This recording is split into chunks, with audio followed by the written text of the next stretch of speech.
नमस्कार प्यारे साथियों, स्वागत है फिर से एक बार हमारे चैनल वर्ल्ड ऑफ हैप्पीनेस में। मैं स्वामी प्रेम विराट आज आपके लिए एक और नया वीडियो लेकर के आया हूँ। एक क्वेश्चन था मेरे पास कि भैया एस्ट्रोलॉजी को फॉलो करना चाहिए या फिर स्पिरिचुअलिटी। कितना डीप क्वेश्चन है और ये मेरी लाइफ का एक बहुत बड़ा क्वेश्चन भी रहा। मैं जब शुरू शुरू में मैं वृंदावन जाया करता था तो मेरी आस्था जो थी वो ठाकुर जी में शुरू से बहुत अपार थी और एक अपार विश्वास लेकर के मैं अपने जीवन में चलता था। पर जीवन में कुछ ना कुछ उल्टा होता चला जाता था। तो मैं हमेशा कहता था कि जब मैं भगवान के इतने करीब हूँ, भगवान से इतना प्यार करता हूँ, भगवान के मंदिर में हर 10 दिन में मैं वृंदावन जाता हूँ, वहाँ पर सेवा भी करता हूँ, सब कुछ करता हूँ, फिर भी मेरी लाइफ में हमेशा उल्टा ही क्यों होता है, ये क्वेश्चन मेरे अंदर बहुत रहता था। फिर धीरे धीरे करते करते मेरे को भगवत गीता जब मेरे हाथ में आई, मुझे मेरे मित्र ने भगवत गीता सजेस्ट की, तो मैंने उसको जब पढ़ा तो मुझे ज्ञान में थोड़ा समझ आया। तो पहली चीज जब मैंने उसमें से फाइंड आउट की, उसमें यह था कि गुरु चाहिए। अब कि गुरु तो अब मेरे को जीवन में चाहिए ही, क्योंकि भगवत गीता में भगवान स्वयं कहते हैं कि जो ज्ञान है वो तुझे गुरु से प्राप्त होगा। तो कृष्ण अर्जुन को ही ये कह रहे। तो मैंने कहा अब ये गुरु कहाँ से ढूंढूं, तो वहां से शुरू हुई मेरी गुरु की खोज। इस बात को करीबन 18-20 साल हो चुके हैं। तो जिन्होंने मुझे गीता दी, मैंने उन्हीं को कहा कि आपके गुरु कौन है। तो उस वक्त वो आसाराम बापू जी को बहुत मानते थे। आसाराम बापू जी का आपने सुना ही होगा क्या क्या हुआ। मगर आसाराम बापू जी का जब कीर्तन मैं सुनता था, मंगल मंगल नाम हरि हरि बोल, उनका कीर्तन आता था, वो इतना प्यारा और मधुर उनका कीर्तन होता था कि मैं उसमें खो जाता था। मेरे घर में इतनी सारी कैसेट्स उनकी पड़ी होती थी, क्योंकि मेरे पापा भी सारा दिन उन्हीं को सुनते थे। उस वक्त आसाराम बापू जी का बहुत बोलबाला हुआ हमारे देश में। उनको सुनते सुनते धीरे धीरे जब आस्था टीवी आया, संस्कार चैनल आया, तो उसमें जितने भी संत आते थे, मैं उनकी भागवत कथा मैंने सुननी शुरू करी। तो भागवत कथा सुनते सुनते मतलब एक वक्त ऐसे आ गया मेरे अंदर, ऐसी कृष्ण भक्ति जागृत हुई कि मैं बैठ करके बस सारा दिन रोता ही रहता था। जितनी देर भागवत चलती थी उतनी देर मैं रोता ही रहता था। अब ऊपर से कभी मेरी मम्मी आ जाती थी, कभी पापा आ जाते थे, जो शॉप पे मेरे फादर मेरे साथ ही बैठते थे, तो मेरे आंसू आ रहे होते थे। एकदम से मैं अपना मुंह छुपा लेता था। उनको लगेगा ये क्या पागलों की तरह रो रहा है बैठ करके। कोई दोस्त आ जाता था या कभी कोई कस्टमर ऊपर से आ जाता था, भागवत चल रही होती थी, तो अच्छा नहीं लगता कि एक लड़का होकर के रो रहा है। तो भक्ति की भावना होती है कि जब उस वक्त आप भगवान से जुड़े हो, परमात्मा के प्रति जब आपकी आस्था जुड़ रही होती है, तो आंखों में से आंसू आना स्वाभाविक बात होती है। इतना जब प्रेम हो जाता है ना भगवान से, तो फिर आंसू भी आते हैं। तो धीरे धीरे करते करते फिर मैं जगत गुरु कृपालु जी महाराज को सुनना मैंने शुरू किया। तो जैसे आप मुझसे पूछते हो ना कई बार आपके गुरु कौन है, मैं इन सभी को अपने गुरु भाव से देखता हूँ। मैंने जिस भी संतों से, जो भी संतों से मैंने ज्ञान सुना, किसी से भागवत सुनी, किसी से गीता, जो भी गीता कहता मैं वहां सुनने बैठ जाता। यूट्यूब पर इतने लोगों ने गीता कही है। ओशो ने जो गीता दर्शन पे टीका किया है, वो करीबन 350 से 400 घंटे की लगभग डिस्कोर्स है। वो जब मैंने सुनी तो मेरे वास्तविकता में पहली बार ज्ञान के प्रति मेरे आंखें खुली कि कितना बड़ा रहस्य है भगवत गीता, और उसको 18 अध्यायों में तो नहीं समझा जा सकता। वो जो अर्जुन को गीता कही गई, वो गीता एक सामान्य मनुष्य नहीं समझ सकता। जब ओशो ने उन्हें समझाया, जो भी उस वक्त साधक रहे ओशो के सामने, 350 दिनों तक ओशो ने गीता पर टीका की। उसको एक एक शब्द को गीता के जब एक्सप्लेन करके उन्होंने बताया, और उसके ऊपर अपना जीवन का अनुभव जब ओशो ने डाल दिया, अपने पास्ट लाइफ का सारा अनुभव डाल दिया उसके अंदर, तो लोगों को पता चला।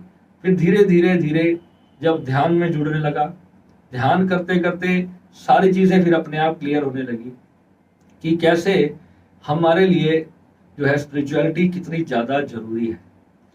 फिर ध्यान में भी जब चीजें सही नहीं हो रही थी, ध्यान भी कर रहा था, साधना भी कर रहा था। जब मैंने अपने गुरु जी से दीक्षा ली श्री विद्या की, तो श्री विद्या की साधना में जब मेरा कुंडलिनी जागृत हुआ, तो उस वक्त मेरे को बहुत बड़े बड़े अनुभव होने लगे, भीतर की चीजें दिखाई देने लगी। ना जाने कैसे कैसे अनुभव हुए। शक्ति जब जागृत होती है तो मेरी हीलिंग पावर इतनी ज्यादा बढ़ गई थी, इतनी ऊर्जा मेरे शरीर के अंदर थी। वो कुंडलिनी वाले वीडियो के ऊपर मैंने आपको सब बता ही दिया कि उसमें मेरे साथ कैसे कैसे अनुभव हुए थे।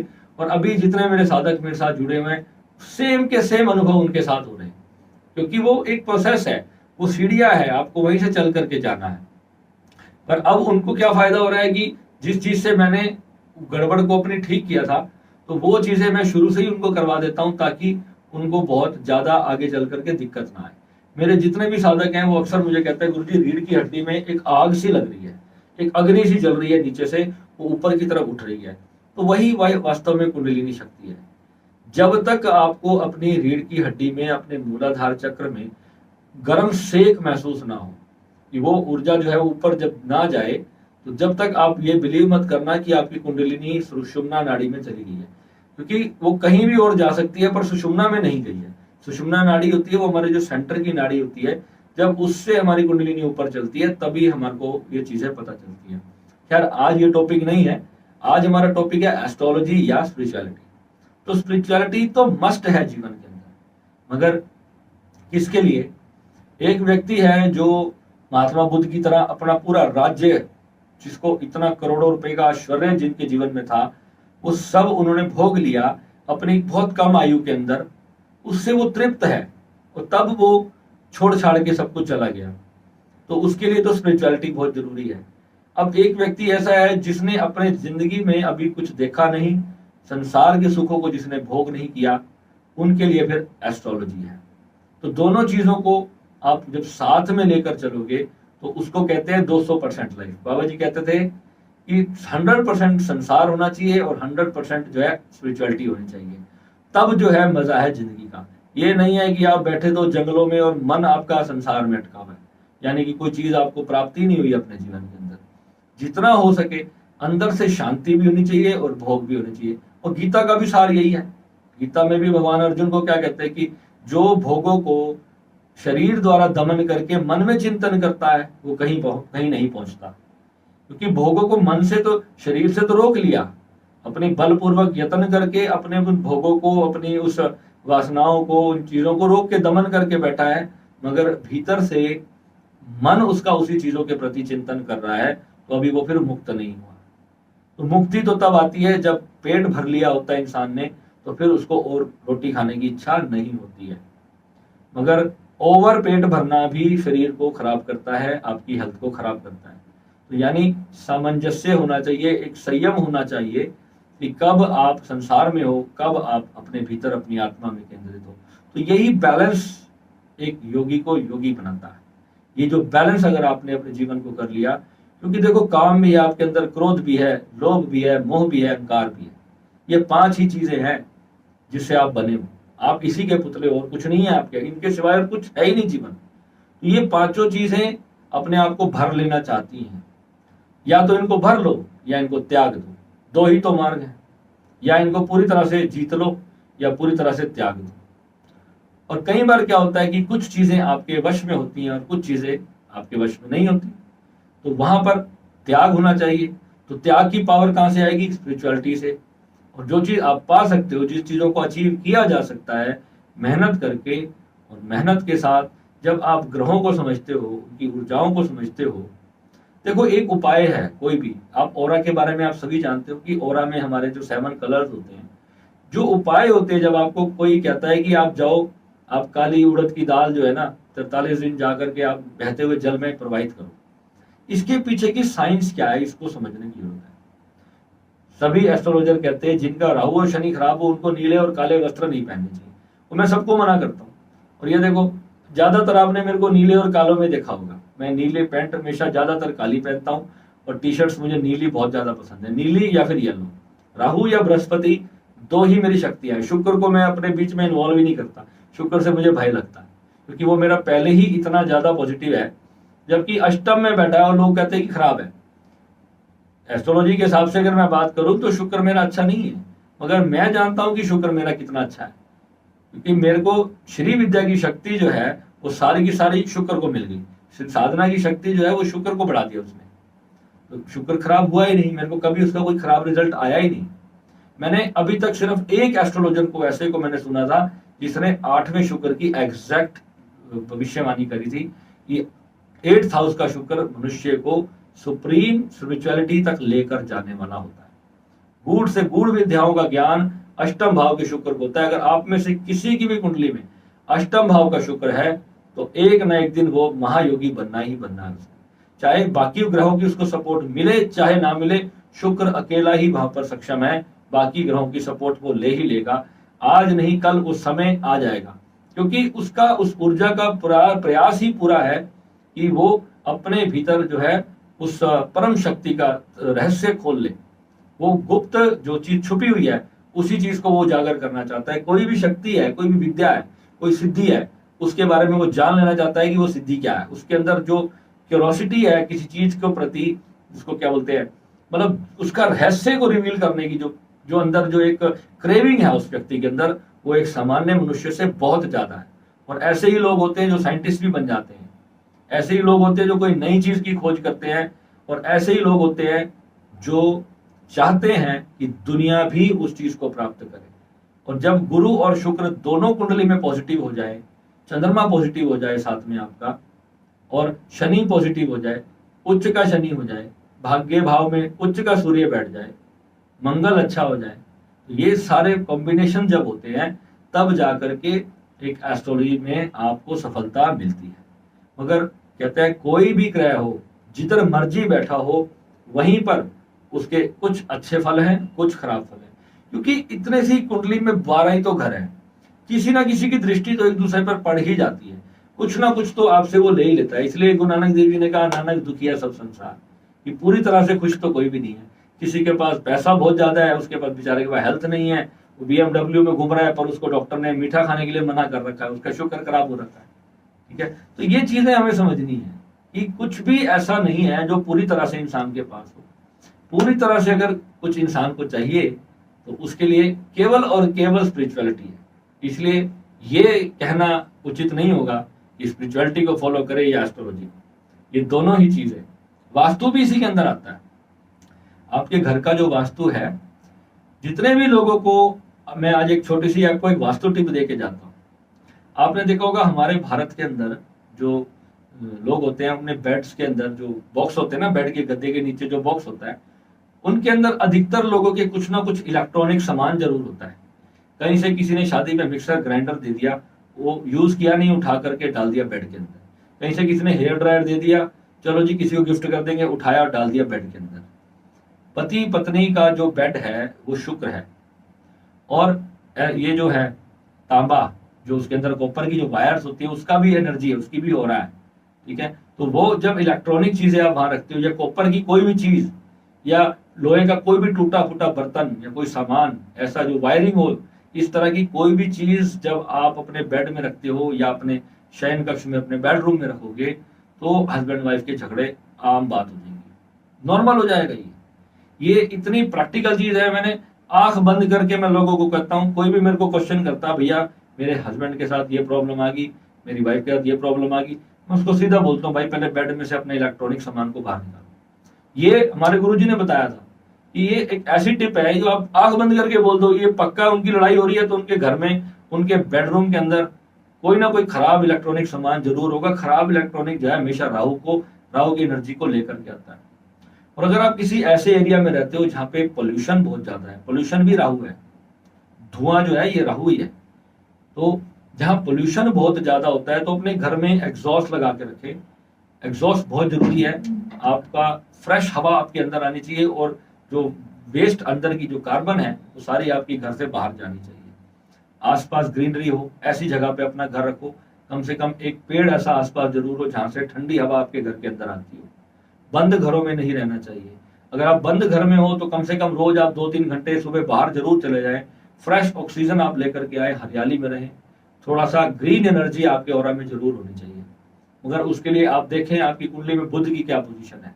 तो इसलिए मैं बार बार कहता हूं कि अपने ऑरा में, जब भी किसी कुंडली बनाता हूं तो मैं एक कुंडलिनी चार्ट उसको बना करके देता हूं, उसके 7 चक्रास की पोजीशन में उसको बना करके देता हूं कि ये चक्र आपके वीक है। यानी कि हम ग्रहों के हिसाब से एक ऐसा चार्ट आपको बना करके देते हैं जिससे आपको यह पता चलता है कि मेरा हार्ट चक्र कितना वीक है, मेरा आज्ञा चक्र कितना वीक है, सहस्त्रार कितना खुला है, कितना बंद है। तो ये जो चीजें हैं आपको अपनी कुंडली में ही पता चल जाती है।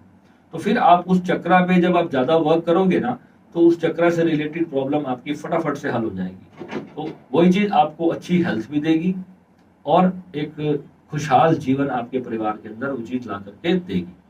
धीरे धीरे ही सही, आपकी फाइनेंशियल हो, स्पिरिचुअल हो या मेंटल हो, फिजिकल हो, इमोशनल हो, कोई भी नीड है, जब तक आपके चक्रास में कहीं ना कहीं डिस्टर्बेंस नहीं होगी, तब तक कोई भी प्रॉब्लम आपको छू ही नहीं सकती।